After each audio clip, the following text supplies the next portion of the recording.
Selamat datang di segmen analisa. Hari ini aku melihat video penangkapan ada satu keluarga yang tinggal di Padang, Sumatera Barat. Ini aku kesel banget ya, karena 3 orang ini yang bernama Sri Hamdani, 46 tahun, Daswanto, 32 tahun, Nanda Kurnia Putri, 23 tahun.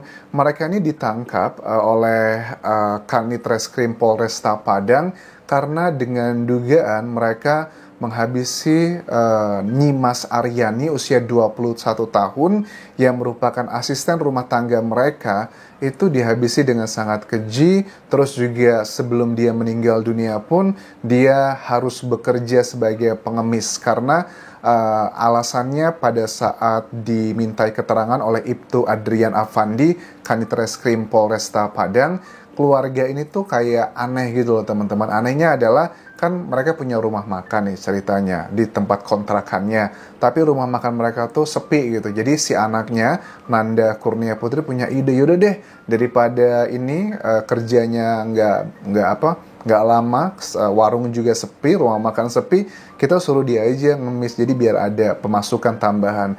Padahal kalau aku lihat dari tampangnya mereka ini kan kelihatan tipikal ya perempuan ataupun juga pria yang wajah daerah, wajah yang tidak akan mungkin terfikirkan kita mereka tega melakukan seperti itu, tapi kenyataannya tidak seperti itu.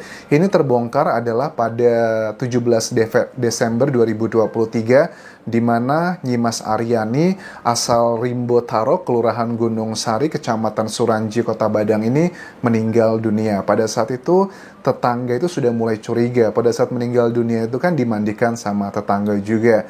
Mereka mengatakan bahwa ini kok kalau kecelakaan kok banyak biru-biru yang indikasinya adalah kayak sengaja nih dilakukan sama manusia begitu.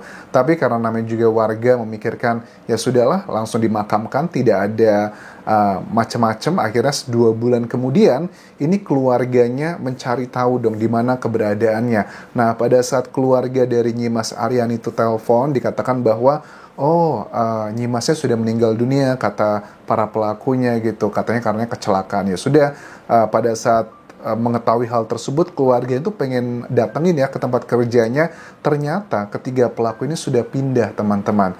Dan pindahnya ini mencurigakan karena pada saat mereka pindah, mereka nggak ngasih tahu tuh di mana makamnya. Tapi akhirnya dicari tahu semuanya, warga menceritakan kejanggalan dan dilakukan autopsi di makam Nyimas Aryani. Dan ternyata betul, menurut Ibtu Adrian Afandi, ini penyebab kematiannya adalah karena ya ada orang yang sengaja melakukannya, bukan karena kecelakaan. Bahkan dari ketiga pelaku ini mengaku ke tetangga bahwa yang meninggal dunia ini adalah adiknya, bukan asisten rumah tangga. Ini sangat konyol sekali.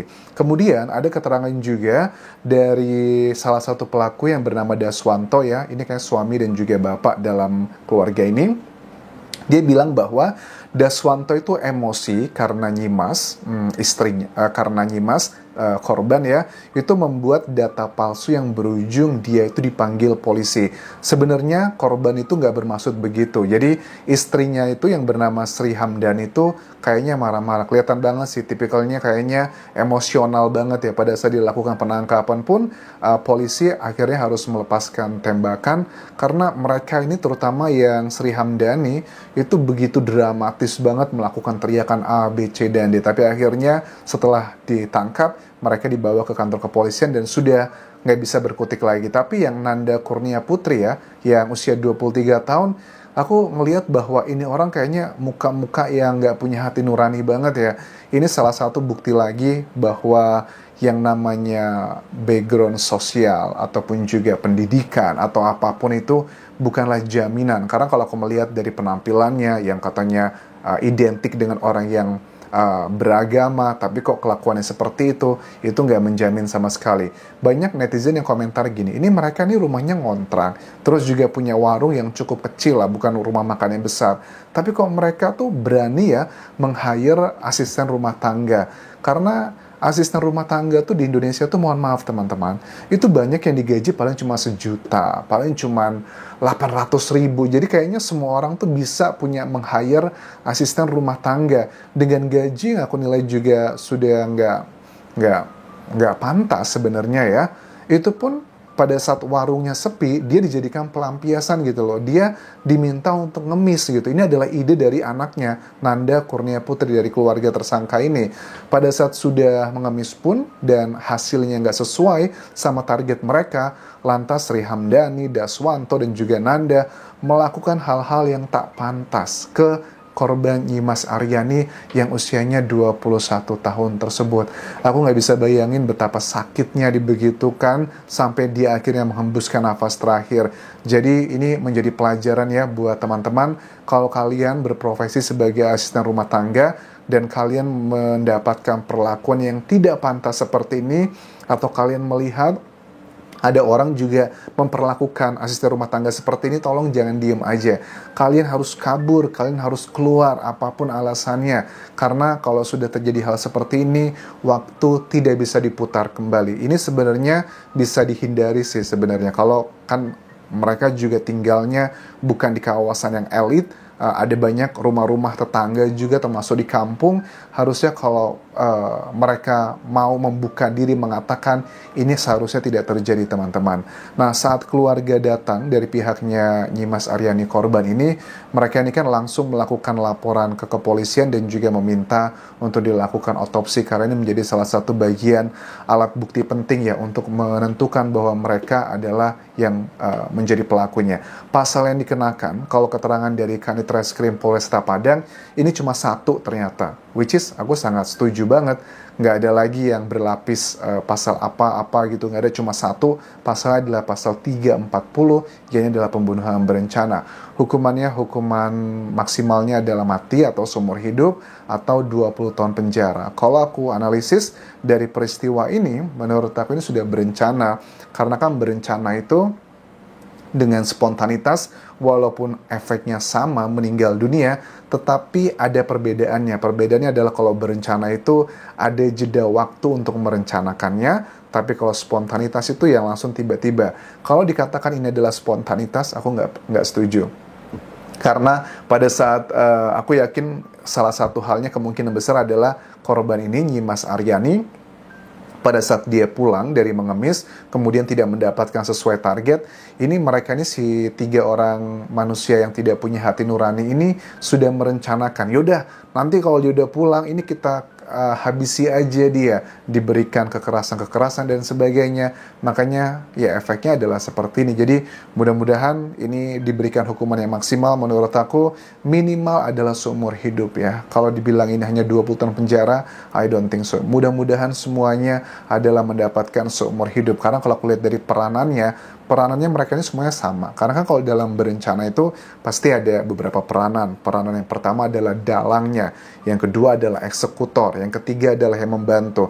Tapi kalau aku lihat dari Sri, Daswanto, Nanda, dengan mereka yang tinggal di rumah yang sederhana seperti itu, artinya kan tidak besar, dan karakteristik mereka juga selalu bersama-sama. Kemungkinan besar ya dalangnya, ya eksekutornya, ya orang yang membantu, mereka bertiga itu sama-sama. Jadi mudah-mudahan satu keluarga ini diberikan hukuman yang maksimal, yaitu adalah hukuman seumur hidup atau bahkan hukuman mati. Kalau menurut kalian, apa hukuman yang pantas untuk orang seperti ini?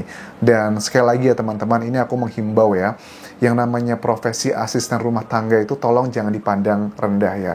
Kalau kalian melihat dunia luar seperti di Jepang, seperti di Amerika, atau sebagian Eropa yang negara maju, profesi-profesi yang menggunakan tenaga manusia yang gak banyak mikir, itu justru sekarang semakin langka yang mau kerja di sana. Makanya nggak heran banyak negara-negara yang masih berkembang, seperti Indonesia salah satunya, mengirimkan tenaga kerja untuk ke negara-negara maju, dan mereka per bulan bisa mendapatkan 50 juta, 100 juta kalau mereka mau kerja keras, dan itu sangat dihargai sekali gitu. Tapi kalau di Indonesia kayaknya pekerjaan yang kesannya remeh-temeh, cuma masak, atau cuma nyuci, cuma ngepel, dianggapnya itu kayak nggak ada harganya. Padahal kalau kalian pergi ke Australia, ke Amerika, pekerjaan-pekerjaan seperti itu jarang banget mau dilakukan oleh warga setempat. Makanya mereka berani ngebayar mahal mendatangkan orang-orang dari negara luar, karena memang sudah nggak ada lagi yang mau kerja seperti itu.